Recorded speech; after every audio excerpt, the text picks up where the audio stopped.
राष्ट्रवादीचे आमदार शशिकांत शिंदे आपल्यासोबत आहेत। सर, खरं तर काल देवगिरीवरती एक बैठक पार पडली। अजित पवार यांनी सगळ्यांची बैठक बोलवली होती। या बैठकीला नवाब मलिक पोहोचले आणि त्याच्यामुळे एक चर्चेला उधाण आलं होतं। कालपर्यंत नवाब मलिक यांनी तटस्थ असल्याची भूमिका जाहीर केली होती, मात्र कालच्या बैठकीला जेव्हा ते पोहोचले तेव्हा ते अजितदादा पवार गटाकडे आहेत का अशी एक शक्यता खरं तर वर्तवली जात होती। तुमच्यापर्यंत काय माहिती किंवा तुम्हाला काय वाटतं? नाही, मला याच्याबद्दलची काही माहिती नाही। शेवटी नवाब मलिकांनी त्यावेळेला अजितदादा गटाला पाठिंबा दिलेला होता। उद्या विधान परिषदेच्या निवडणुका आहेत। विधान परिषद निवडणुकीसाठी मताची आवश्यकता असेल आणि त्यामुळे त्या बैठकीला उपस्थित राहिले असतील। आता या बाबतीमध्ये ज्यांनी विरोध केला ते भाजप आहे। आपण भाजपला या बाबतीमध्ये विचारावं आणि त्यांचं उत्तर काय येतंय मग त्याच्यावर प्रतिक्रिया देणं योग्य होईल।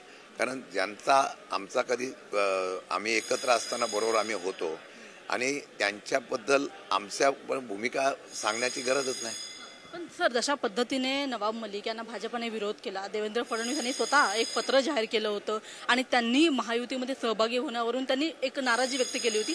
त्याच्यानंतर आत्ता येणाऱ्या विधानसभेच्या निवडणुकीमध्ये महायुती पुन्हा एकदा नवाब मलिकांना आपल्यामध्ये सामील करून घेईल का? नाही, मी काय सांगू शकणार नाही। शेवटी तो उत्तर जे आहे ते महायुतीच्या नेत्यांनी आणि भाजपने देणं गरजेचं आहे। म्हणून मी मगाशी बोललो, हा विषय महाविकास आघाडीचा किंवा राष्ट्रवादी काँग्रेसचा नाही आहे, हा विषय भाजपचा आहे।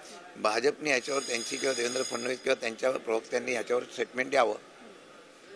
दुसरा एक महत्त्वाचा विषय होता की कांदा खरेदीबाबत मोठा घोटाळा होत आहे आणि या संदर्भात जेव्हा साम टीव्हीने कृषी मंत्री धनंजय मुंडे यांच्याशी चर्चा केली तेव्हा त्यांनी असं उत्तर दिलं की तुम्ही कोर्टात जा।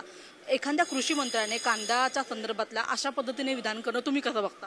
नाही, एक तर या लोकसभेच्या निवडणुकीला आपण जर बघितलं असेल तर कांदा उत्पादक शेतकऱ्यांनी फार मोठ्या प्रमाणामध्ये या महायुतीच्या प्रश्नाच्या संदर्भामध्ये झालं, घोटाळ्याच्या संदर्भामध्ये झालं। शेतकरी नाराज होते, त्यातून तरी बोध घ्यावा असं आम्हाला अपेक्षा आहे।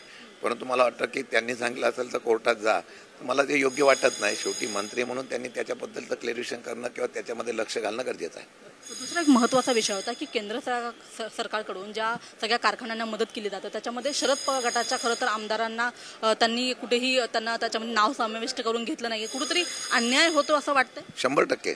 शेवटी केंद्र हे कोणत्या पक्षाचं नाही। केंद्र सरकारच्या ज्या काही मदत होते ती एका पक्षाची नसते। पण हल्ली काय झालं की हल्ली केंद्रात असो राज्यात असो पक्षाकडे बघून किंवा त्यांच्या लोकांकडे बघूनच मदत केली जाते, अशा प्रकारची परिस्थिती आहे। आता अशोक पवार असतील, राहुल जगताप असतील वगैरे यांनी सुद्धा मागणी केलेली आहे। निकष नियम धरून तिथे पण शेतकरी आहेत, तिथे पण ऊस उत्पादक आहे। त्या शेतकऱ्यांना न्याय देताना पक्ष हा भूमिका धरणं दुर्दैवाचं आहे। परंतु हे सध्या होतंय, ही वस्तुस्थिती नाकारता येत नाही। त्यामुळे अन्याय केलेला आहे ही गोष्ट खरी आहे। बघू त्याच्यानंतर मग कोर्टामध्ये पण जाता आलं तर कोर्टात जाण्याचा विचार करून निर्णय घेता येईल। आपण पाहत आहोत की कांदा खरेदीच्या बाबत जो घोटाळा होत आहे आणि त्याच्यावरती धनंजय मुंडे यांनी केलेल्या वक्तव्यावरती आता शशिकांत शिंदे यांनी सुद्धा नाराजी व्यक्त केल्याचं आपल्याला पाहायला मिळत आहे। कॅमेरामन राकेशसह मी रुपाली बडवे, साम टीव्ही, मुंबई। देश विदेशातील प्रत्येक घडामोडींचे लाईव्ह अपडेट मिळवण्यासाठी आता साम टीव्हीच्या सर्व सोशल मीडिया प्लॅटफॉर्मला लाईक, फॉलो आणि सबस्क्राईब करा। तसंच सर्व नोटिफिकेशनसाठी बेल आयकॉन प्रेस करायला विसरू नका।